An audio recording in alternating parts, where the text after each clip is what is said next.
A former Gering educator will soon learn the extent of his punishment after pleading no contest to child abuse involving a former student. KNEB.TV News starts right now. From your trusted source for news in western Nebraska and eastern Wyoming, this is KNEB.TV News. Presented by Platte Valley Companies, premier provider of financial services. Hello, I'm Ryan Murphy. This is KNEB.TV News powered by Platte Valley Companies. Thanks for joining me. In our top story, a former first grade teacher at Northfield Elementary School in Gering, accused of sending inappropriate text messages to a 10-year-old girl, has pleaded no contest to a lesser charge. 45-year-old Robert DeMaranville was formally charged in December on a Class 3A felony charge of intentional child abuse no injury following a 6-month-long investigation by the Gering Police Department. DeMaranville had been the girl's first grade teacher, but had been texting her in the second half of last school year. Text screenshots show that DeMaranville and the child discussed things about having crushes on each other, saying that he loved her, and saying he couldn't wait to kiss her. This week in district court, the charge was changed from intentional child abuse to negligent child abuse, resulting in it to drop to a Class 1 misdemeanor. He'll be back in court on July 18th to be sentenced by Judge Leo Dobrovolny.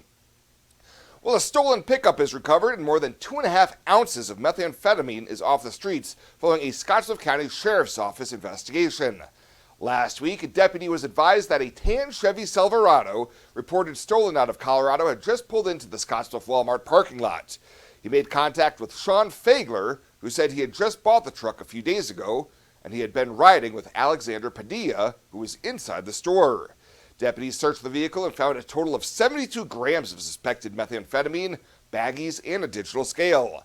Both were taken into custody and made their first appearances on charges Friday in Scottsbluff County Court. And a Gering man has had his stay at the Scottsbluff County Detention Center extended following a heinous attack late last year. Back in November, deputies were dispatched to the Gering jail for a disturbance.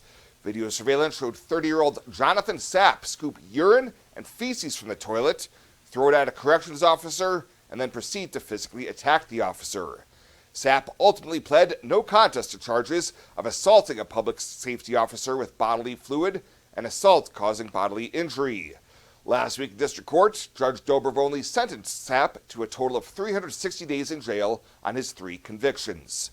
We'll have more news right after this. Whether you're gardening, searching for the perfect vacation home, or planning your next travel destination, your life is just as unique. Your Raymond James financial advisors, Jody Rosiska and Kevin Figg, get to know you, your passions, and your vision for the future, so you can live your life. That's life well planned.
Welcome back. A measure intended to provide additional regulatory framework for medical marijuana stalled in the Nebraska legislature yesterday. LB 677 aimed to establish a comprehensive regulatory framework for the cultivation, processing, distribution, and sale of medical cannabis in the state, replacing much of what voters had approved at the ballot box last November. During debate on several filibuster motions to stall or postpone the bill, Gering Senator Brian Hardin was among those voicing opposition. This is an interesting drug.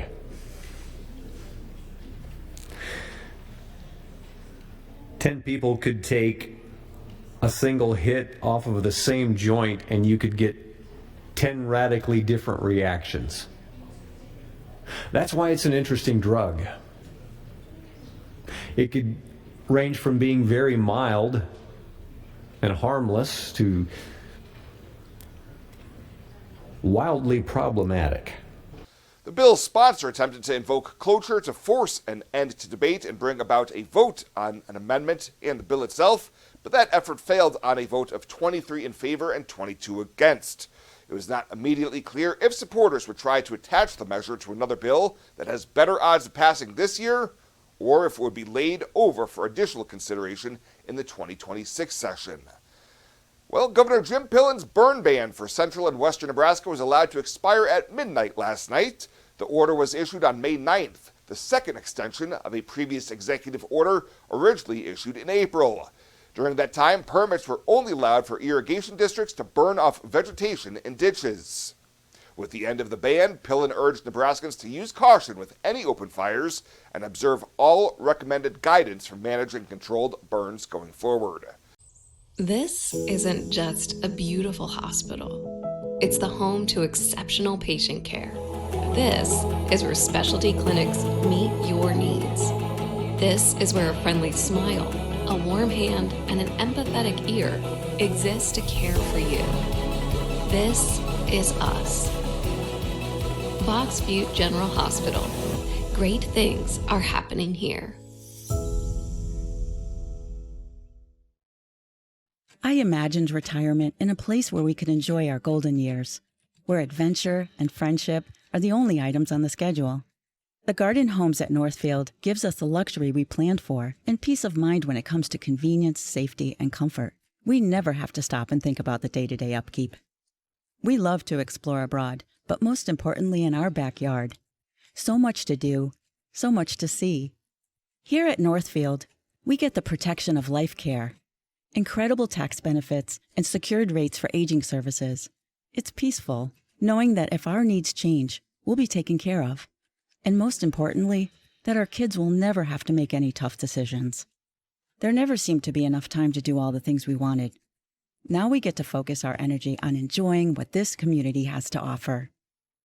At the Garden Homes, life is ours again. A place we had dreamed about. A chance to focus on us.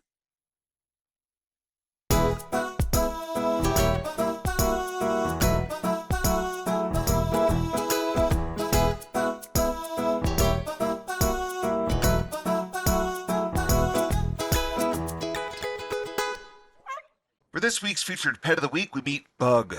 He's a 13-year-old domestic short-hair cat that came into the Panhandle Humane Society last week. This old guy needs a good, loving home for the remainder of his years, and with an adoption price of just $35, he's sure to be worth every cent. His adoption cost includes the cost of his neuter, microchipping, and vaccinations, and he'd be a great addition to your loving home. To meet Bug or any of the cats and dogs available for adoption, you can head on over to the Panhandle Humane Society daily from 1 to 4.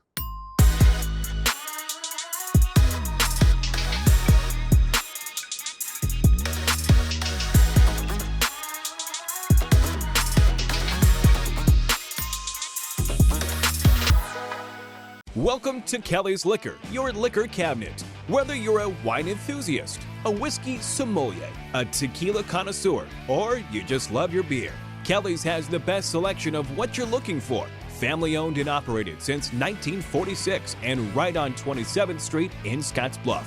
Come see us today at Kelly's Liquor, your liquor cabinet. And remember to be a good neighbor. Don't drink and drive. Kelly's Liquor, West 27th Street in Scottsbluff.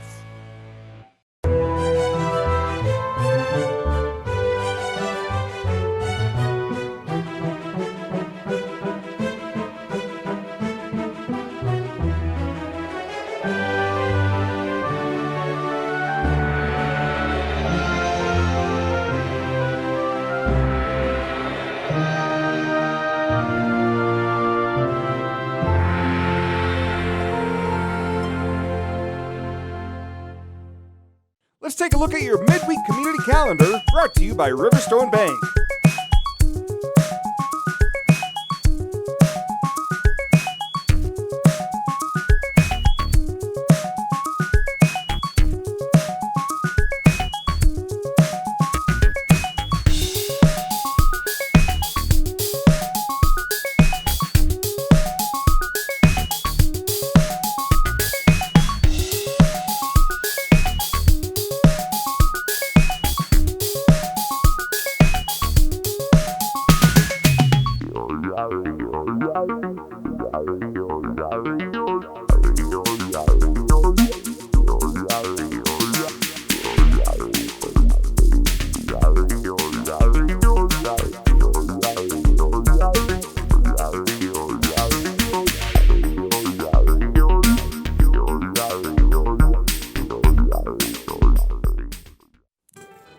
The community calendar is brought to you by Riverstone Bank. We're local and we love our community. The summer heat will be here soon, but our hot summer savings sale is on now. Get $1,200 off every door and $800 off every window. Plus enjoy no money down, no payments, and no interest for 12 months. Get an extra 5% off your entire project if purchased on initial consultation. Hurry, this exclusive offer won't last long. Now is the perfect time to upgrade your windows and doors, so grab these hot savings while you can. Call today or visit rbawyoming.com to book your free estimate.